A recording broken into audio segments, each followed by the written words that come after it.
धम मंगल मुकुट अहिंसा संयमो तमो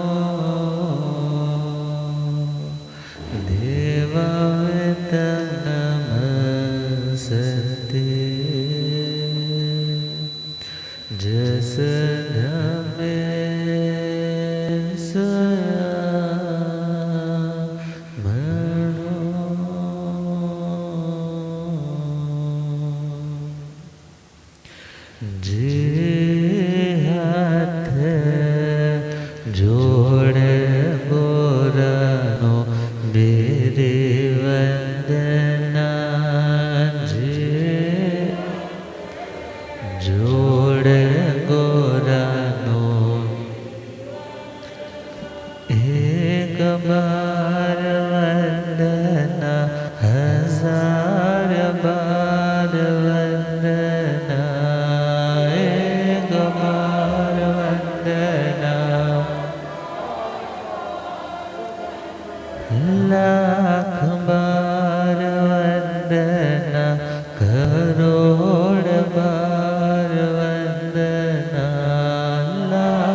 शासनपति श्रमण भगवान महावीर स्वामी के पावन चरणारविंदों में हार्दिक भावभीना वंदन नमन। मेरे अंधेरे जीवन को रोशनी प्रदान करने वाले परम उपकारी आगम ज्ञान के भंडार आगम ज्ञाता आगम पुरुष जिन शास्त्रता हिमाचल केसरी उपाध्याय भगवंत श्रद्धेय गुरुदेव श्री जितेंद्र मुनि जी महाराज साहब के पावन चरण कमलों में हार्दिक भावभीना वंदन नमन। पट पर विराजमान तपस्वी श्री प्रभु मुनि जी महाराज साहब के चरणों में भावभीना वंदन नमन। धर्म सभा में उपस्थित धर्मानुरागियों, सुशीलवती माताओं एवं बहनों, आसी पुण्योदय से भाग्योदय से आप सबको संतों का समागम और वीतरागवाणी श्रवण करने का पावन सुअवसर मिल रहा है। चतुर्मास का आज अंतिम दिवस है और सायकालीन प्रतिक्रमण के साथ ही चौमासा उठ जाएगा। तो इस मंगल में चतुर्मास की मंगल में परमात्मा की धर्म देशना का मंगल में लाभ आपको सुनने का और मुझे सुनाने का मिले। तो सम्यक्त पराक्रम 29वां अध्याय 70वां पॉइंट है लोभ विजय। लोभ विजय। लोभ का मतलब दूसरे के अधिकार की वस्तु को देख करके ललचा जाना, ये मुझे मिल जाए, ये मेरी अथॉरिटी में आ जाए। परमात्मा कहते हैं क्रोध से व्यक्ति की जिंदगी से शांति चली जाती है, प्रेम चला जाता है, और जिसकी जिंदगी में अभिमान आता है तो विनय चली जाती है, विनम्रता नष्ट हो जाती है, और माया कपट छल फरेब आता है तो मित्रता टूट जाती है, और जब लोभ आता है तो भगवान कहते हैं सब कुछ चला जाता है। लोभ आता है तो सब कुछ चला जाता है। लोभी व्यक्ति क्रोधी भी होगा, मानी भी होगा, मायावी भी होगा, और लोभ के कारण वह व्यक्ति महारंभ, महापरिग्रह इत्यादि नरक के कार्यों का भी सेवन करने से संकोच नहीं करेगा। और फाइनली 10वें गुण स्थान में जाकर के सूक्ष्म लोभ रहता है। ये सबसे लास्ट में कषायों में यदि कोई छूटता है तो कौन सा है? लोभ। और लोभ की ही जनरेशन है, देखा जाए तो लोभ की ही जनरेशन कौन है? लोभ का संक्षिप्त रूप है तो राग बोलेंगे, और राग के ही दो रूप बोले, माया और लोभ। तो लोभ की जनरेशन विचार करना है कषाय, संपराय अर्थात संसार की स्थिति, संसार के परिभ्रमण को जो बनाए रखता है उसका नाम है लोभ कषाय। और लोभ को जीतना है अर्थात सबसे पहले तो अपनी इच्छाओं के स्थान पे आवश्यकताओं की लिस्ट तैयार करना, और फिर आवश्यकताओं को भी और लिमिट में लेकर आने का प्रयास करना। और समय आएगा कि जब आत्मा उन साधनों के बिना भी साधना कर पाएगी, अर्थात साधन है भी तो वो भी नहीं के बराबर, अर्थात उसके प्रति कोई आसक्ति नहीं, उसके प्रति कोई अटैचमेंट नहीं, चला जाए तो कोई गम नहीं, कोई शोक नहीं, कोई संताप नहीं, मिल जाए तो कोई हर्ष नहीं, कोई एक्साइटमेंट नहीं। अर्थात आत्मा की जो फ्लक्चुएशन वाली स्थिति है ना, ऊपर नीचे भावों में जो उतार चढ़ाव होता था वो थम जाता है, आत्मा स्टेबल हो जाती है। कौन सी आत्मा? जो निर्लोभी होती है। कौन सी आत्मा? एक हंसी की बात है जो हम बचपन में स्टोरी सुनते थे ना, ईमानदार लकड़हारा, सुनते थे ना। कहते हैं उसकी लकड़ियां काटते काटते कुल्हाड़ी नदी में गिर गई, नदी में गिर गई, वो विलाप करने लगा, मैं तो गरीब आदमी हूँ, मेरा रोटी रोजी का गुजारा कैसे होगा। तो उसमें से कौन प्रकट हुआ? देवता प्रकट हुआ। अब वो सोने की कुल्हाड़ी लेकर आया, पूछा क्या ये तुम्हारी है? बोला बिल्कुल मेरी नहीं है। फिर उसके बाद वो चांदी वाली कुल्हाड़ी लेकर आया, पूछा क्या ये तुम्हारी है? बोला जी बिल्कुल ये भी मेरी नहीं है। तीसरी बार वो लोहे की कुल्हाड़ी लेकर आया तो पूछा क्या ये तुम्हारी है? बोला जी हजूर ये मेरी है, ये मेरे को दे दीजिए। तो उन्होंने कहा तुम इतने ईमानदार हो, इतने निर्लोभी हो, तुम्हारी इस निर्लोभ वृत्ति पर खुश होकर के तीनों कुल्हाड़ियां मैं किसको देता हूँ? तुम्हें देता हूँ। अब किसी ने आगे एक और स्टोरी बना दी, बोले जी लकड़ियां काटने के लिए गया था, घर वाली साथ में थी, और समय आया कि वो घर वाली नदी में गिर गई। नदी में गिर गई तो क्या किया? फिर रोने लग पड़ा, मेरे घर का चूल्हा चौका कौन चलाएगा, बच्चों को कौन पालेगी पलोसेगी। तो देवता द्रवित हुआ, और देवता ना किसी अप्सरा को, आज की कोई बहुत जिसका मार्केट वैल्यू बहुत ज़्यादा है, ऐसे कोई हीरोइन को उठा लाया। बोला जी क्या ये तुम्हारी पत्नी है? बोला जी हाँ बिल्कुल यही है। तब उसने पूछा भाई ये क्या बात हुई, ये क्या बात हुई? कहने लगा जी देखो आप अभी एक को लेकर आए, अब दूसरी बार दूसरी किसी और हीरोइन को उठा के लाओ, तीसरी बार तुम मेरी पत्नी को लाओ। जब मैं कहूँगा हाँ यही मेरी पत्नी है, तुम कहोगे मैं तुम्हारी संतोष वृत्ति से बहुत खुश हूँ, और तीनों किसको दे दोगे? तो मैं 3 को तो नहीं संभाल पाऊंगा। तो यहाँ पर समझने की बात है, निर्लोभी व्यक्ति क्या सोचता है कि मुझे अपने संसार का विस्तार नहीं करना है, क्योंकि जितना जितना विस्तार करते जाएंगे फिर उसका संकोच करने में, उसको कॉन्ट्रैक्ट करने में और ज़्यादा तकलीफ वाला काम हो जाएगा। इसलिए परमात्मा ने क्या कहा कि तुम्हें अपने लोभ वृत्ति पर अंकुश करना है। ये वृत्ति है, ये विचारधारा है, ये कर्म के उदय के कारण आने वाली भावों की तरंग है, मगर ये आत्मा का स्वभाव नहीं है, ये आत्मा का स्वभाव नहीं है। तो भगवान ने कहा इस लोभ रूपी साथी को अपना मित्र नहीं शत्रु जान करके इसको एक किनारे पर करना है।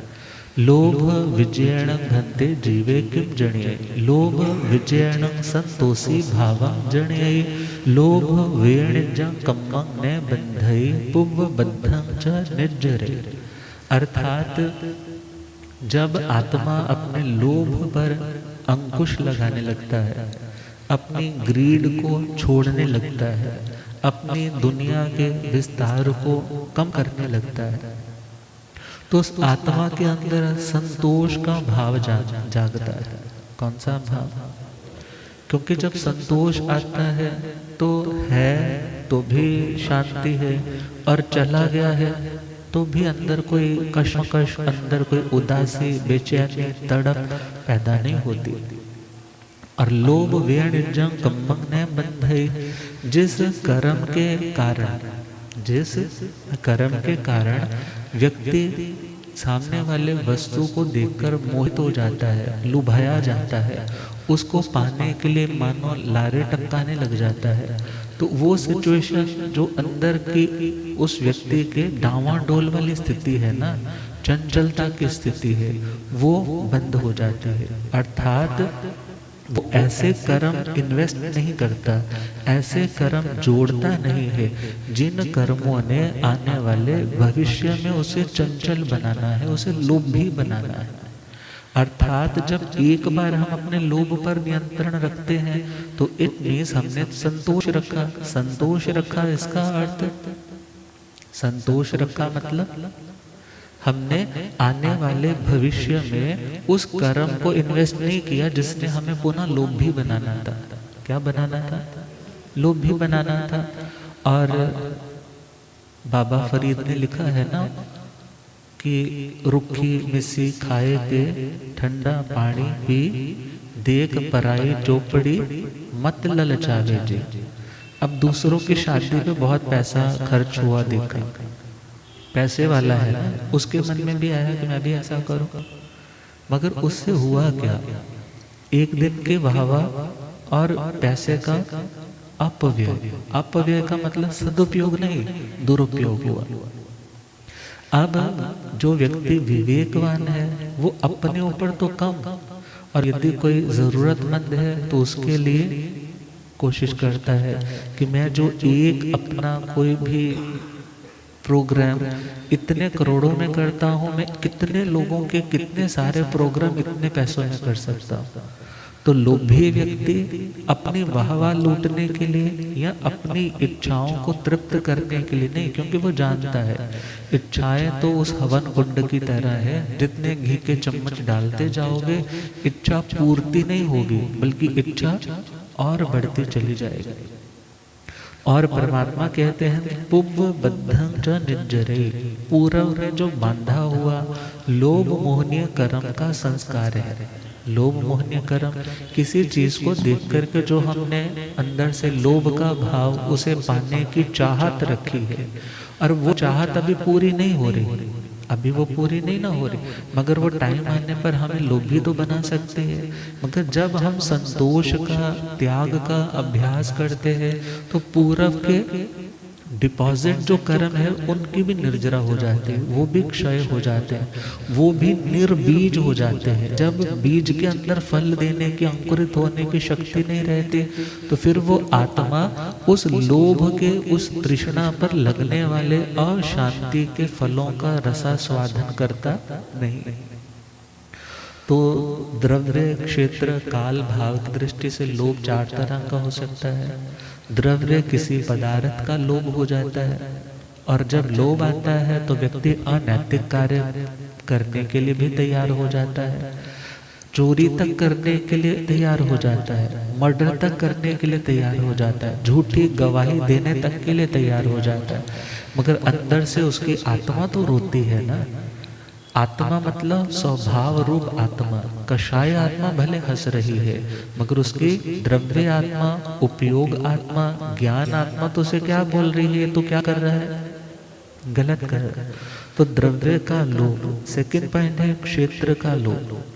क्षेत्र, ये जगह मुझे मिलनी चाहिए, या ये जगह मेरी अथॉरिटी में आनी चाहिए, इस लोभ के कारण में तो व्यक्ति दुखी हो जाता है।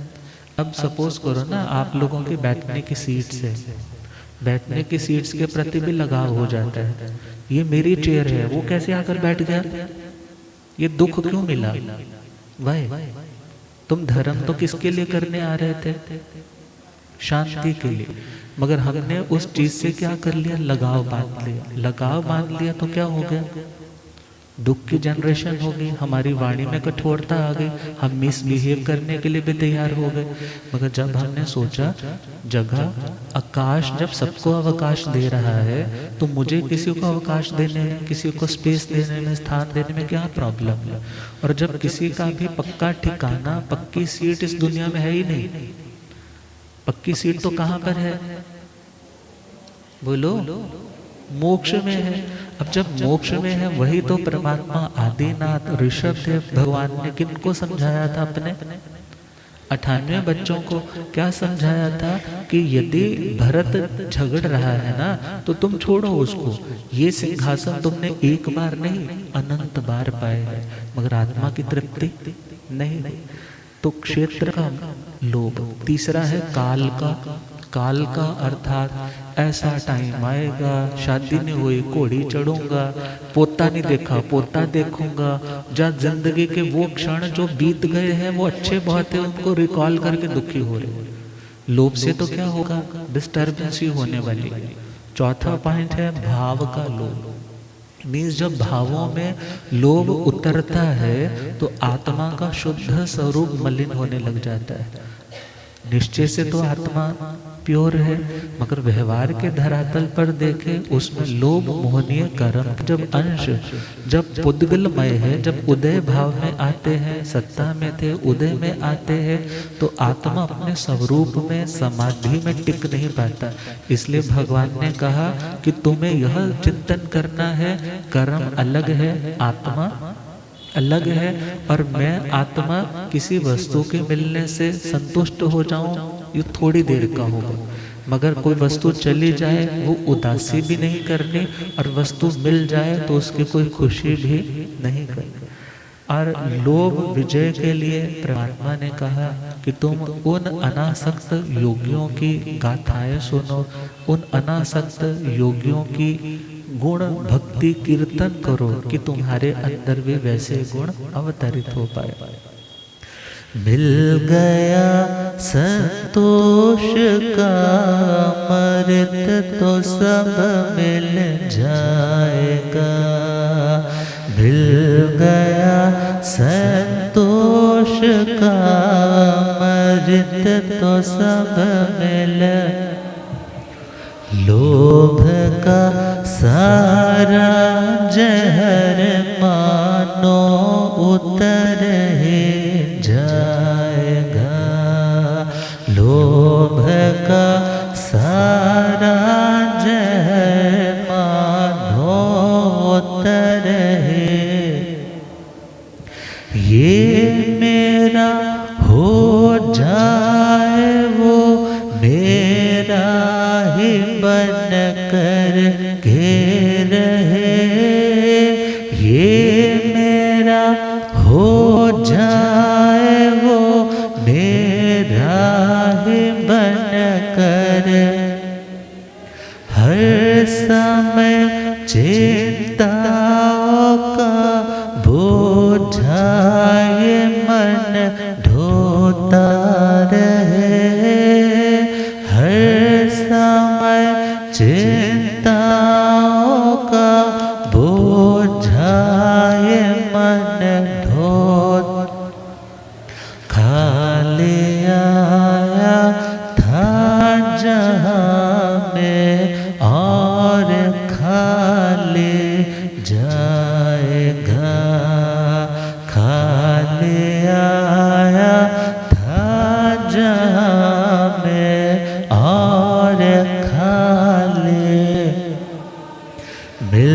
गया संतोष का अमृत तो सब मिल जाएगा। मिल गया संतोष का अमृत तो सब साधनों की दौड़ में अब साधना पीछे हुई। साधनों की दौड़ में अब साधना पीछे। सिद्धि के सोपानों से मानो ये अब नीचे हुई। सिद्धि के सोपानों से मानो ये अब नीचे है। अगर निर्लेपता तो शिखरों पे चढ़ जाएगा। है अगर निर्लेपता तो शिखरों पे चढ़। है अगर निर्लेपता तो शिखरों पे चढ़। मिल गया संतोष का अमृत तो सब मिल जाएगा। मिल गया संतोष का अमृत तो सब। लोभ बढ़ता लाभ से आओ कपिल को देख ले। लोभ बढ़ता लाभ से आओ कपिल को देख। कैसे पाया सच्चा सुख आओ से सीख ले। कैसे पाया सच्चा सुख आओ से सीख। छोड़ जो सर्वस्व वो प्रभास सब कुछ पाएगा। छोड़ जो सर्वस्व वो प्रभास सब कुछ पाएगा। मिल गया संतोष का अमृत तो सब मिल जाएगा। मिल गया संतोष का अमृत तो सब मिल। लोभ का सारा जहर मानो उतर ही जाएगा। लोभ का सारा जहर मानो उतर ही।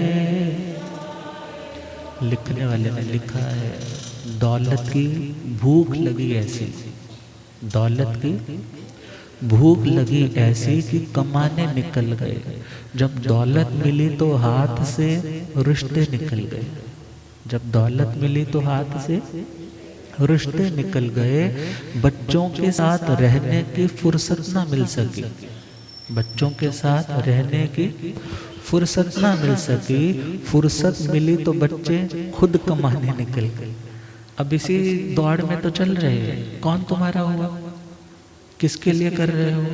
आत्मा तो एक किनारे, फैमिली को ही टाइम नहीं दिया जा रहा है। जब फैमिली के लिए टाइम नहीं है तो धर्म के लिए तो कहाँ से वक्त निकालोगे? तो परमात्मा ने कहा संतोषी भाव लाने का अभ्यास करो। ये नियम पंचखात किसके लिए है? कि हमारा संतोष का स्वभाव गुण जो है हमारा वो एनहांस हो सके, वो बढ़ सके।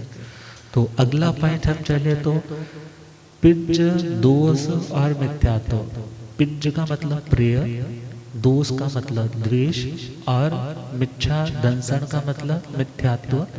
अब तीनों पॉइंट्स को 71वें बोल में कंप्लीट किया है। तो हम पहले आज मूल पाठ कंप्लीट कर देते हैं इस 29वें अध्याय का। जितना होगा यहाँ करेंगे, फिर बाकी सुंदर नगर जाकर के इसको कंप्लीट करेंगे। पिज दोष मिच्छा दंसन विजयणं भन्ते जीवे किम जन। पिज दोष मिच्छा दंसन विजयणं नाण दंसन चरिता आराहणे आय अभूठे। अठ विहस कम्मस कम गंठी विमुयणे आय तप पड़मे आय जहाणु कुव्ये अठ विसई विह मोहड़ कम्मा उगायई।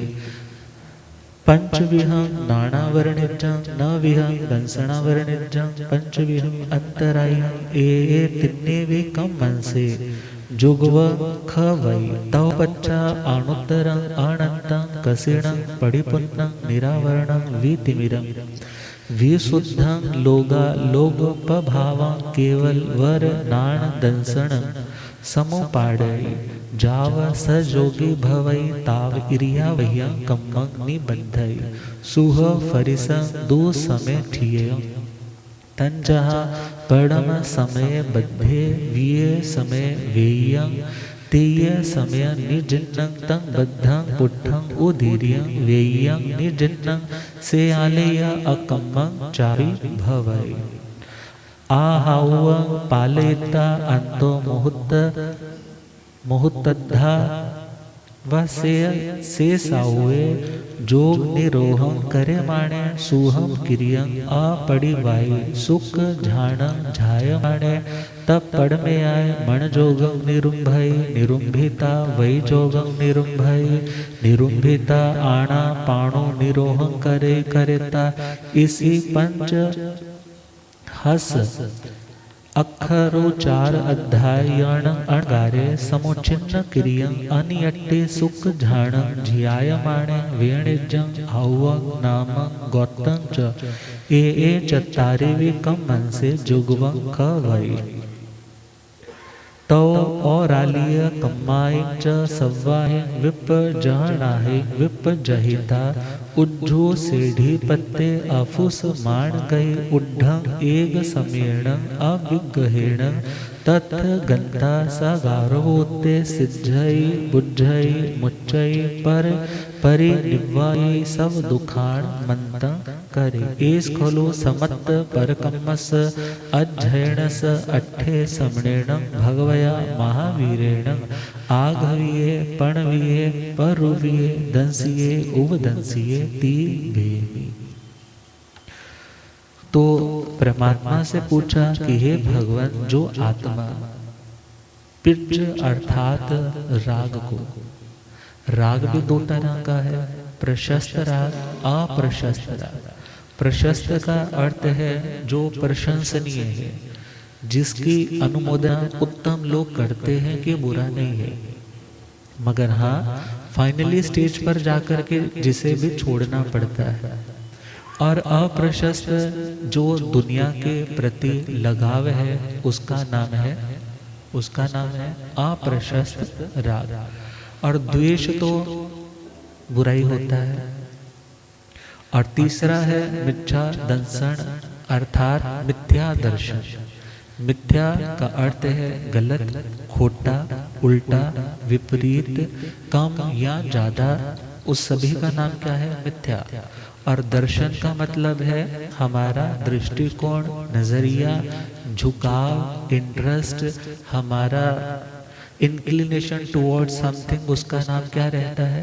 दर्शन।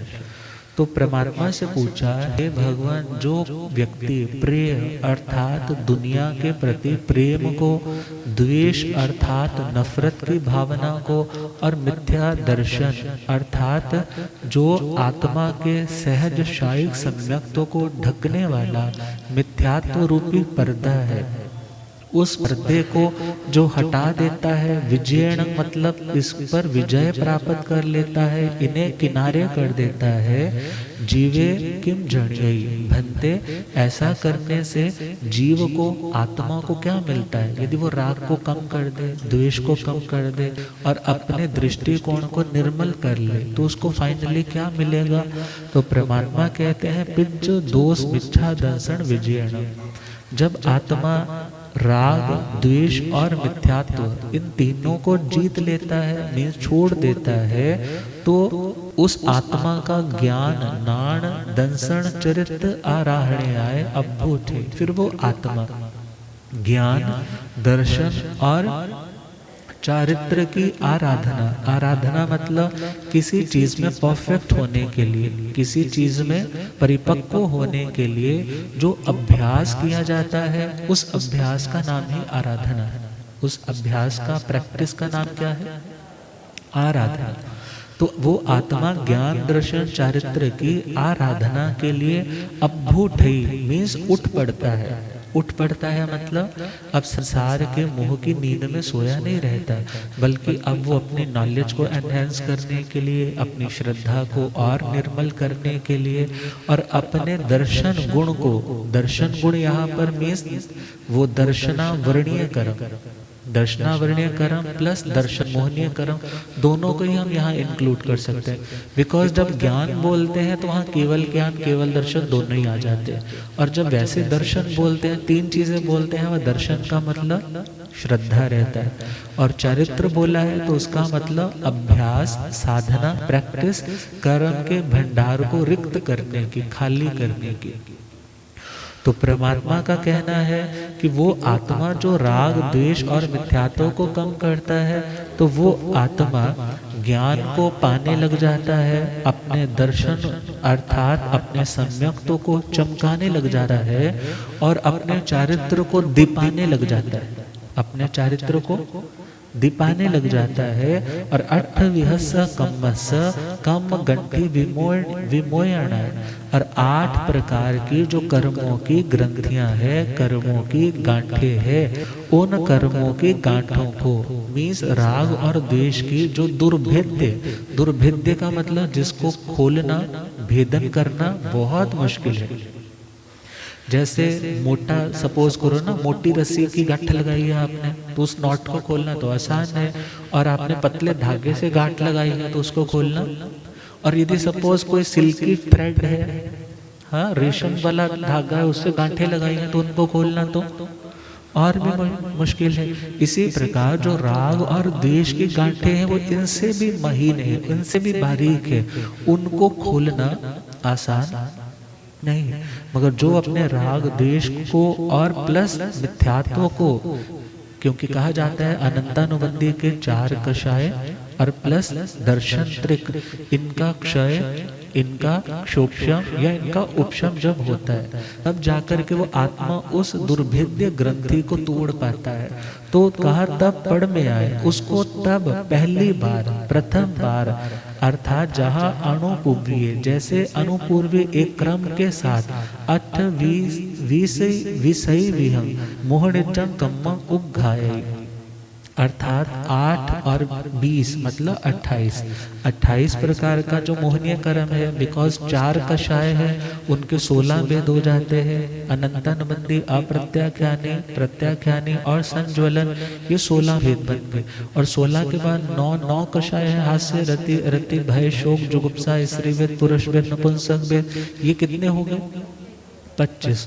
और दर्शन मोहनीय कर्म के 3 भेद आ जाते हैं, सम्यक्त्व मोहनीय, मिथ्यात्व मोहनीय और मिश्र मोहनीय। तो टोटल 28, और इन 28 प्रकार की प्रकृतियों को वो पहली बार क्या करता है, एक तरह से कहा है, उनको तोड़ करके आगे बढ़ता है। और जब तोड़ करके आगे बढ़ता है मीन्स कौन सा गुण स्थान आया? मोहनीय कर्म क्षय हो गया तो कौन सा गुण स्थान आया? 12वां गुण स्थान आया।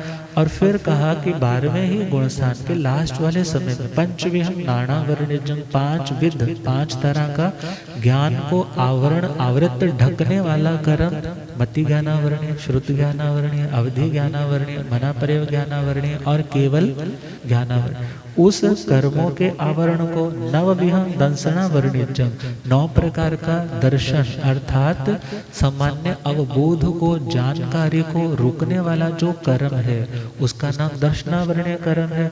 चक्षु दर्शनावरणीय, अचक्षु दर्शनावरणीय, अवधि दर्शनावरणीय, केवल दर्शनावरणीय, निद्रा निद्रा निद्रा, प्रचला प्रचला प्रचला और स्त्यान वृद्धि निद्रा, इन 9 प्रकार के भेदों का भी क्या कर देता है?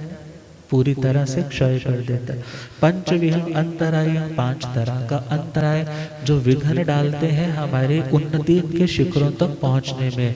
तो 5 तरह का दान अंतराय, लाभ अंतराय, भोग अंतराय, उपभोग अंतराय और वीर्य अंतराय।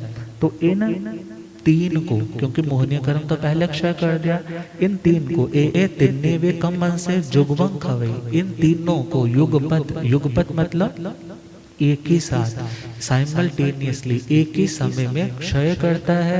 और तब बच्चा उसके पश्चात अणुत्तर मतलब जिससे ऊपर कोई दूसरा नहीं है, अर्थात जिससे और बढ़िया वाला कोई लेवल नहीं है। अनंतम जिसका कभी अंत नहीं आएगा। कसीणम अर्थात कृत्सन संपूर्ण जिसमें कोई कमी नहीं है। परिपूर्णम पूरी तरह से जो लबालब स्व और पर का प्रकाश करने में, उसको दिखाने में, बताने में समर्थ है। निरावरणम कोई आवरण, कोई पर्दा किसी भी तरह का नहीं है। ऐसा वितिमिरंग जहाँ पर अज्ञान रूपी अंधकार विगत हो चुका है, निकल चुका है, ऐसे विशुद्ध विशेष प्रकार से अच्छी तरह से जो शुद्ध है, प्योर है, ऐसे लोगा लोग प्रभाव, लोक और अलोक को प्रभाव अर्थात प्रकाशित करने वाला केवल वर नाण दंसण समुपाडई, केवल वर श्रेष्ठ केवल ज्ञान और दर्शन को वो समुत्पन्न करता है, प्रकट करता है। वर क्यों बोला, श्रेष्ठ क्यों बोला? क्योंकि बहुत बार हमारी नॉलेज श्रेष्ठ नहीं होती, बिकॉज हम अपनी नॉलेज का श्रेष्ठ सही यूज नहीं करते हैं, अपनी नॉलेज का हम मिस यूज कर लेते हैं। मगर जो आत्माएं सर्वज्ञ है, वीतरागी है, उन्हें तो घट घट का पता है, हर घर का पता है, हर आत्मा के बदल रहे भावों का पता है, वो क्या बन रहा है ये भी पता है। इतना कुछ जानते हुए भी जो गंभीर है, सागर की तरह, जो बिल्कुल अतल गहराई वाले, जिनके गहराई तक पहुंचना ही किसी के बस की बात नहीं है, इतना कुछ जानने पर भी जो छलकते नहीं, इतना कुछ जानने पर भी जो, तुम्हें किसी के बारे में कोई वीक पॉइंट पता लग जाए ना, तो यदि ना बताओ किसी को तब तक चैन नहीं ना। सपोज नहीं भी बताओ तो अंदर तो एक टर्माइल आ ही जाता है ना, अंदर तो एक तूफान सा चलने लग जाता है। मगर वो तो इतने लोगों को जान रहे हैं, एक नहीं, दो नहीं, अनंत जीवों के अनंत पर्यायों को, जीव के क्या, अजीव के क्या, सभी पर्यायों को जान और देख रहे हैं। मगर इतना कुछ जानने देखने के बावजूद भी वो डामाडोल नहीं होते, विचलित नहीं होते, विकृत नहीं होते। इसलिए कहा उनका वो संपूर्ण ज्ञान और दर्शन क्या है, वर श्रेष्ठ है। कैसा है? श्रेष्ठ है। जाव स जोगी भवई, और फिर वो आत्मा स योगी केवली बनती है। ताव इरिया वह्य कम्मम निबंधई, और तब तक 25 क्रियाएं आती हैं। उन 25 में क्रियाओं, 2 तरह की क्रियाएं हैं, सांप्रदायिक और इरियापथिक। तो इरियापथिक का मतलब यहाँ पर जो श्वासोश्वास है या गमनागमन है, उसमें जो कर्म आ रहा है, और वो आ रहा है किसके कारण आ रहा है, गमनागमन रूप क्रिया। तो कहा है कि उनकी जो मात्र थोड़ी सी चेष्टाओं के कारण, बिकॉज उन्होंने कोई विकृत चिंतन करना नहीं, क्योंकि मोहनीय कर्म क्षय हो गया। मगर शरीर है तो शरीर की क्रिया तो आ रही है। तन जहा पड़म समय बद्धे, क्योंकि इरियापथिक वाला भी कहा है सुह फरीसम, जिसका सुखमय स्पर्श है, मीन साकार रूप जिसका अनुभव है, और दो समय की स्थिति वाला वो कर्म बांधते हैं। दो समय वाला कैसे? तंजहा पढ़म समय बद्धे, पहले समय में कर्म बंधता है, वीय समय वेय, दूसरे समय में क्या होता है? कर्म का वेदन होता है, कर्म का संवेदन होता है, अनुभव में आता है। तय समय निर्जीर्ण, तीसरे समय में कर्म निर्जीर्ण हो जाता है। निर्जीर्ण मतलब कर्म अकर्म दशा में चला जाता है। कर्म किस दशा में चला जाता है? क्योंकि जिसका हम वेदन कर रहे हैं, वेदन करने के बाद निर्जरा होती है। वेदन करते टाइम निर्जरा नहीं है, बल्कि जब वेदन कर लिया तब कर्म का रस क्या हो गया? सखौट हो गया। अब उसके अंदर जान शक्ति नहीं रही, अब वो बेचारा बूढ़ा जीर्ण हो गया। अब जीर्ण व्यक्ति को जिसके अंदर सार भाग नहीं है, तो वो तो क्या हो जाता है? अपने आप गिर जाता है। इसी प्रकार वो कर्म आत्मा से अलग होता है। तंग बद्धं पुट्ठं उदीर्यं व्ययं निजिन्नं से आलय अकम्मं चावि भवे, अर्थात जो कर्म बंधा था, स्पृष्ट था, उदय में आया था। व्ययं अर्थात जिसकी वेदना, सुखमय वेदना अनुभव में आई। निजिन्नं कर्म झड़ गया, से आले, और भविष्य में वो आत्मा फिर अकर्म दशा में चली जाती है। कौन सी दशा? अकर्म की दशा में चली जाती है। अर्थात पहले समय बांधा, दूसरे समय भोगा, और तीसरे समय उस कर्म से रहित हो जाती है। और परमात्मा कहते हैं फिर आहाउअं, अर्थात जैसी उनकी आयुष्य है, जैसी उनकी आयुष्य है, पालिता उसका भोग करके उसको एक तरह से कंप्लीट करते हुए, और अंत मुहूर्त अद्धाव से साहुए, अर्थात जब अंतर मुहूर्त, अद्धा का मतलब टाइम, इतने टाइम की आयुष्य शेष रह जाती है। कितनी टाइम ड्यूरेशन? अद्धा अर्थात उतने समय की, अंतर मुहूर्त समय जितनी आयुष्य शेष है, तो वो योगों का निरोध करते हैं और सूक्ष्म क्रिया अप्रतिपाती रूप शुक्ल ध्यान का झायमाने उस ध्यान में आते हैं। तब पढ़म समयाय मन जोगम निरुंभे, पहले फर्स्ट स्टेप में मनोयोग का निरुंधन करते हैं। कौन सा? द्रव्य मन, बिकॉज भाव मन तो पहले ही छूट चुका है। और निरुंभिता वही जोगम निरुंभय, उसके बाद वचन योग का निरोध करते हैं। निरुंभिता उसे रोक करके आना पाणो निरोहम करे। आना पाण अर्थात श्वास और निश्वास, इनहेल एक्सेल करने वाले जो प्रवृत्ति है, उसको भी निरुंभिता रोकते हैं। और इसी पंच हस अक्षर उच्चार अध्याय, 5 अक्षरों का उच्चारण करने में जो समय लगता है, और अलग प्रयत्न से, इसी का मतलब है थोड़े से प्रयत्न से, अ ई उ री री, या इंग्लिश के vowels A E I O you, इनको उच्चारण करने में जितना टाइम ड्यूरेशन लगता है, इतनी देर वो उस 14वें गुण स्थान में मीन्स शैलेशी अवस्था में रहते हैं। और अणकार्य समुचिन्न क्रिया अनियट्टे सुख झाणम झियायमान, और वो आत्मा समुचिन्न क्रिया अनिवृत्ति अर्थात शुक्ल ध्यान के उस चौथे चरण का, जिसमें योगों को टोटल रोका जा रहा है, उनका योग निरुंधन रूप ध्यान है। तो ऐसा वीरनिजंग उस टाइम ड्यूरेशन में वेदनीय, आयुष्य, नाम और गोत्र, ऐसे 4 कर्म अंशों का, जो कर्म 8 कर्मों में से 4 अंश बाकी थे, उनको जुगवं खवई अर्थात एक साथ ही क्या कर देते हैं? क्षय कर देते। तो वैसे तो चले प्रोसेस में स्थूल काय योग के सहयोग से स्थूल मन वचन काया योग को सूक्ष्म किया जाता है। स्थूल काया के योग के माध्यम से किसको सूक्ष्म करेंगे? स्थूल वचन का और मन का जो योग है उसको सूक्ष्म करेंगे। अब स्थूल मन वचन अब सूक्ष्म हो गए हैं। अब सूक्ष्म मन वचन के योगों की क्रिया के माध्यम से अब स्थूल काय योग को सूक्ष्म करेंगे। अब काय योग सूक्ष्म है, अब सूक्ष्म काय योग है, अब उस सूक्ष्म काय योग से सूक्ष्म मन और वचन योग को खत्म करेंगे और फिर फाइनली सूक्ष्म काय योग को भी छोड़ देंगे। और वह साधना की वो उच्च स्थिति तो और आलिय कमाई च सव्वाही, अर्थात जो प्रधान कर्म बाकी शेष थे सव्वाही, अर्थात उन सभी को विपजहनाहि विपजहिता, जिन्हें छोड़ना है उन्हें छोड़ करके उज्जू सेढ़ी पत्ते अर्थात ऋजु श्रेणी को प्राप्त सीधे ही अफुसमान गई। अफुसमान गई मतलब रास्ते में किसी चीज का स्पर्श ना करते।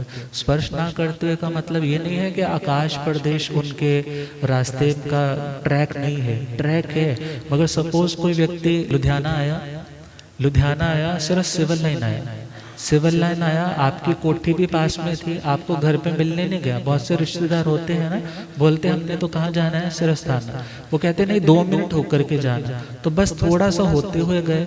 अर्थात एक आता है जो पहले घर पे टाइम लगाता है फिर स्थानक में आता है, एक आता है जो सीधा स्थानक आता है 2 मिनट घर पे जाता है। 2 मिनट भी घर पे जाता है ना, सपोज उस रास्ते से गुजरा है तो क्या बोलते हैं, वो तो आया ही नहीं, और रास्ता वही है, आया नहीं मतलब वो मिला ही नहीं, क्योंकि उसका लक्ष्य क्या था, स्थानक आना। जिसका लक्ष्य मोक्ष का है, फिर रास्ते में तो 69 विमान भी आ रहे हैं, ज्योतिष चक्र से चलते चलते ऊपर पहला दूसरा तीसरा चौथा, फिर फाइनली सिद्ध शिला को भी क्रॉस कर रहे हैं। मीन्स वहां पर वो कहीं ठहरते नहीं है, वहां पर कहीं रुकते नहीं है।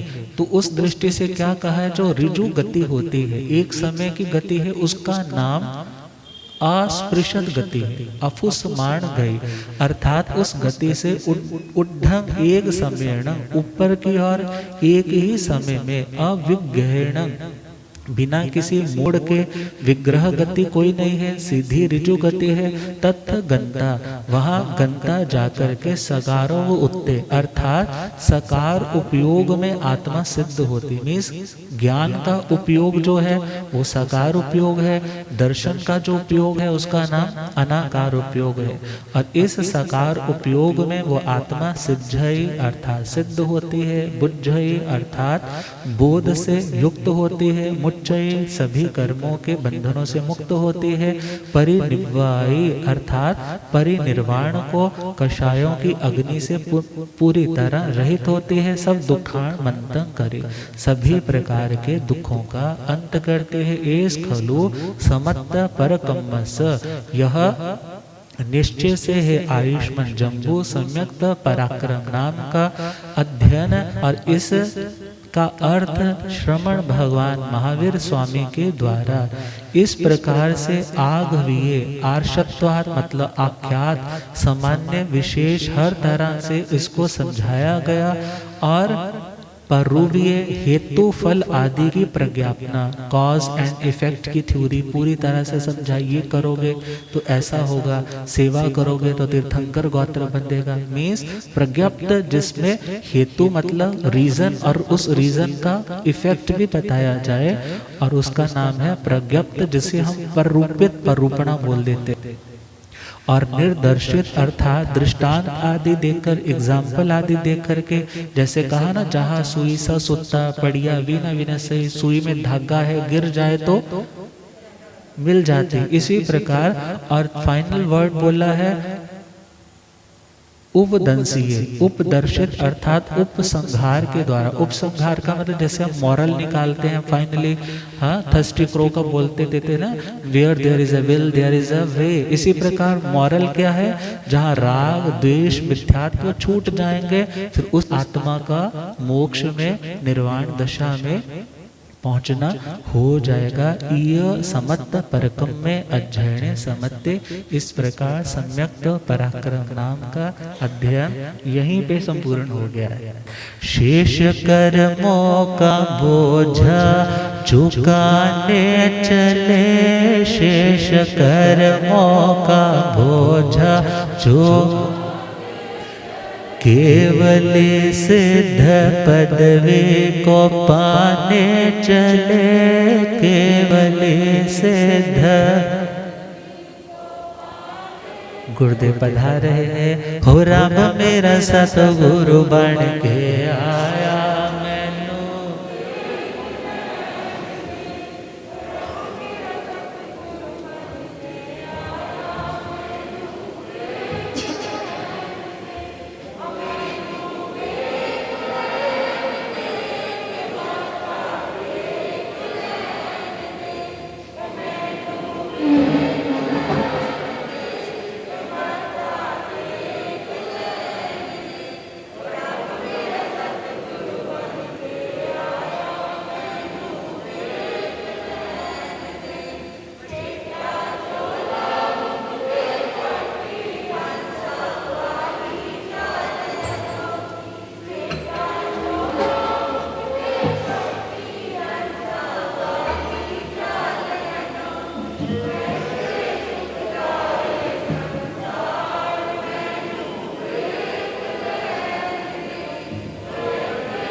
हो रब मेरा सतगुरु बन के आया मैनू, हो पौधे पौधे पानी देंदा सूखे बूटे हरे कर देंदा, पौधे पौधे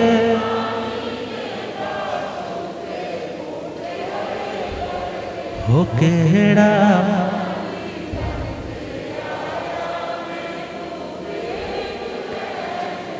हो रब मेरा सतगुरु बन के आया। बोलिए आगम ज्ञाता आगम पुरजन शास्त्रतन हिमाचल के श्री उपाध्याय भगवंत श्रद्धे गुरुदेव श्री जितेंद्र मुनि जी। शेष कर्मों का बोझा चुकाने चले, शेष कर्मों का बोझा केवली सिद्ध पदवी को पाने चले, केवली सिद्ध पदवी। कर्म कटते ही देहों से होते जुदा, कर्म कटते ही देहों से हो सीधी मुक्ति की सीढ़ी चढ़े वो खुदा, सीधी मुक्ति की सीढ़ी चढ़े। शाश्वत मुक्ति सुख को वो पाने चले, शाश्वत मुक्ति सुख को। लोक का है जो मस्तक लोकागर कहे, लोक का है जो मस्तक लोक सादियानंद सुख पाए आगम कहे, सादियानंद सुख पाए आगम। सच्चे सुख को वही आज पाने चले, सच्चे सुख को वही। शेष कर्मों का बोझा चुकाने चले, शेष कर्मों का। ज्ञान की धारा में होता निर्वाण है, ज्ञान की धारा में होता सब मनोरथ हो पूरे ना अज्ञान है, सब मनोरथ हो पूरे ना। सब दुखों की वो ज्वाला बुझाने चले, सब दुखों की वो ज्वाला केवली सिद्ध पदवी को पाने चले, केवल। आर्य सुधर्म कहते जो मैंने सुना, आर्य सुधर्म कहते जो मैंने। वीर भगवन के उद्यान से जो चुना, वीर भगवन के उद्यान से जो। आओ जीवन सुगंधित बनाने चले, आओ जीवन सुगंधित। केवली सिद्ध पदवी को पाने चले, केवली सिद्ध। भूल इसमें तेहत्तर जो अनमोल है, भूल इसमें तेहत्तर जो अनमोल। मुक्ति मंजिल के दरवाजे दे खोल है, मुक्ति मंजिल के दरवाजे।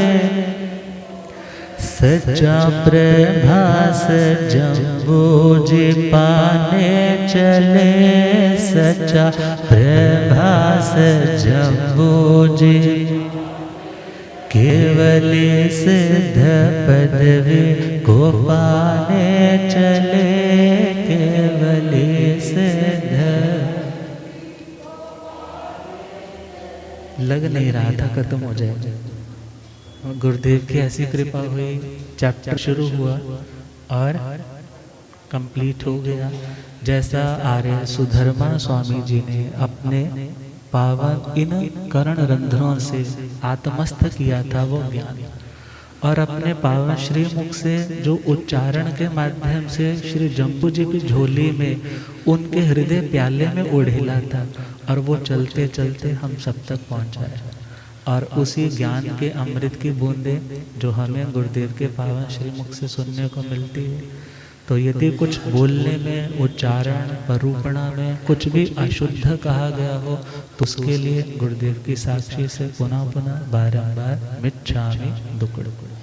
और आज चतुर्मास का क्या हो रहा है? समापन हो रहा है, बहुत अच्छे से सम्यक प्रकार से, क्योंकि जो तकलीफ वाले दिन होते हैं ना, उसको गुजारना बड़ा मुश्किल होता है।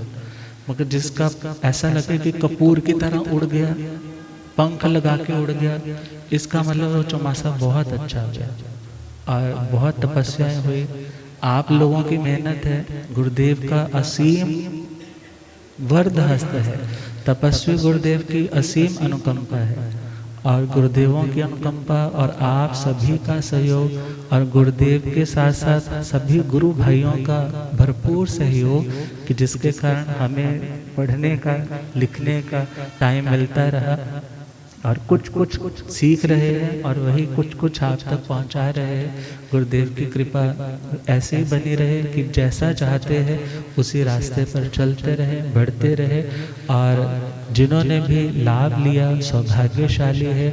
और मेरे ख्याल से यदि भी रह गया है तो खुद को ज़रूर आज को चोटता होगा कि मैंने लाभ क्यों नहीं लिया, क्योंकि ऐसे सरल, ऐसे विनम्र, ऐसे भद्रिक, ऐसे ज्ञानवान, ऐसे करुणा सिंधु, ऐसे विवेक प्रधान जो आत्मा अंदर से जागृत है, तो ऐसे संतों का मिलना आसान नहीं है। तो गुरुदेवों के लिए मुझे लगता है आप सभी के ऐसे भाव होंगे, तो प्रेम से गुनगुनाना है। तेरे नाल नाल मैं रहना, तेन सुख दुख अपना कहना, तेरे नाल नाल मैं रहना, तेन सुख दुख वे मैं नदियाँ तो बिछड़िया नीरवे, नदियाँ तो बिछड़िया नीरवे, दाता तू ही ना मेरी तकदीर वे, दाता तू ही ना मेरे तकदीर वे। अखियाँ तो नेड़े नेड़े चाहे होवण दूर बसेरे, अखियाँ दे नेड़े नेड़े चाहे होवण रैणी, दिल विच तेरी तस्वीर वे, रैणी दिल विच तेरी तस्वीर वे, दाता तू ही ता मेरे तकदीर वे, दाता तू ही ता मेरे। अखियाँ दे आंसू महंगे तेरी याद च जेड़े बहंदे, अखियाँ दे आंसू महंगे तेरी याद च होड़ लगे आए ज्ञान वाला तीर वे, होड़ लगे आए ज्ञान वाला तीर वे, दाता तू ही ता मेरे तकदीर वे दाता, तू ही ता मेरे तकदीर वे। भोले सूरत प्यारे जिंद जान मत तो वारे, भोले सूरत जिंद जान मत तो असी कच्ची कच्ची लस्सी तोता खीर वे, असी कच्ची कच्ची लस्सी तोता खीर वे दाता, तू ही ता मेरे तकदीर वे दाता, तू ही ता मेरे तकदीर वे। तेरे नाल नाल मैं रहना, तेरे सुख दुख अपना कहना, तेरे नाल नाल मैं वे मैं नदियाँ तो बिछड़िया नीर वे मैं नदियाँ तो बिछड़िया दाता, तू ही ता मेरे तकदीर वे दाता, तू ही ता। दुनिया दे कच्चे रिश्ते सच्चे हो तुसी फरिश्ते, दुनिया दे कच्चे रिश्ते सच्चे हो तुसी। रब दिस आए तेरे च आखिर वे, रब दिस आए तेरे च आखिर वे दाता, तू ही ता मेरे तकदीर वे दाता, तू ही ता मेरे तकदीर वे। हर साते सिमरन तेरा, तेरी यादां विच सवेरा, हर साल तेरी यादां विच सवेरा, परे भास तेरे नाल मैं अमीर वे, परे भास तेरे नाल मैं अमीर वे दाता, तू ही ता मेरे तकदीर वे दाता, तू ही ता मेरे तकदीर वे। तेरे नाल नाल मैं रहना, तेरे सुख दुख अपना कहना, तेरे नाल नाल मैं रहना, तेरे सुख दुख वे मैं नदियाँ तो बिछड़िया नीर वे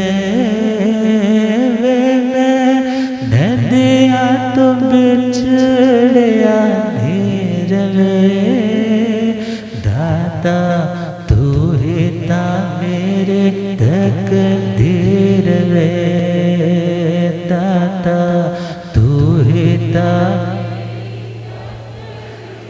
ऐसा कच्ची कच्ची लस्सी तोता खीर वे, ऐसा कच्ची कच्ची लस्सी तोता खीर वे दाता, तू ही ता मेरे तकदीर वे दाता, तू ही ता मेरे तकदीर वे।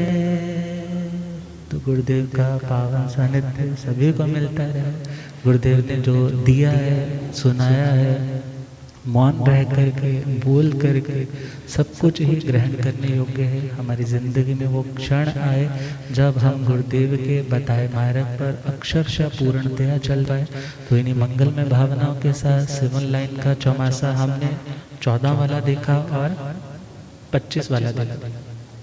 और शायद मेरे से शिकायतें ज़्यादा रहती लोगों को, बहनों को तो ज़्यादा रहती, महाराज जी 10 के आया करो, बाकी भी तो बता देते हैं, आपको क्या प्रॉब्लम है। मगर ये होता है घर ज़्यादा फरसे जाते हैं, प्रेरणा ज़्यादा हो जाती है, और जो हमारी पद्धति है वो भी वही पद्धति है। और गुरुदेवों की कृपा से आप लोगों ने भरपूर लाभ लिया, युवाओं ने, बच्चों ने पौषधों का, तपस्याओं का, गोचरियों पर जाने का खूब लाभ लिया। स्वाध्याय की श्रृंखला में गुरुदेव ने तत्वार्थ सूत्र, और इस बार अपनी जिम्मेदारी मेरे को सौंप दी कि नव तत्व आपने पढ़ाया। मैंने आज तक नव तत्व की क्लासेस नहीं दी थी, 25 बोल तो पढ़ाया था, मगर गुरुदेव की कृपा से वो भी किनारे तक पहुंच ही गई। तो ऐसे ही गुरुदेव की असीम कृपा, गुरु भगवंतों की असीम कृपा, और आप सबका परमात्मा के शासन के प्रति प्रेम, परमात्मा के शासन पर चलने वाले साधु साध्वी गुरु भगवंतों के प्रति प्रेम ऐसे ही बना रहे, और बड़े कि गौतम स्वामी जी की भांति। भले वो अनुराग एक बार धक्का देगा, मगर वो धक्का देने के बाद फिर मुक्ति में ही सिंहासन हमारा लगाएगा। तो ये प्रेम, भक्ति, भावना इसी प्रकार बनी रहे। और संपूर्ण कैबिनेट है, युवक संघ है, महिला मंडल है, युवती संघ है, जैन धर्म शिक्षा है, बलाचौर से लेकर के बिहार करवाते हुए युवाओं ने यहाँ तक लाभ लिया। और बहनों ने पाठशालों का खूब अनुमोदन है इनका, जो भविष्य की निधि को बनाए रखने में, उसको बढ़ाने में जुटी हुई है। और गुरुदेव के मंगल में, दिशा निर्देशन में ऐसे ही बढ़ते रहे, हम भी बढ़ते रहे, आप भी बढ़ते रहे, और गुरुदेव हमारा हाथ पकड़े रहे। बस इन्हीं शुभ भावनाओं के साथ ओम शांति।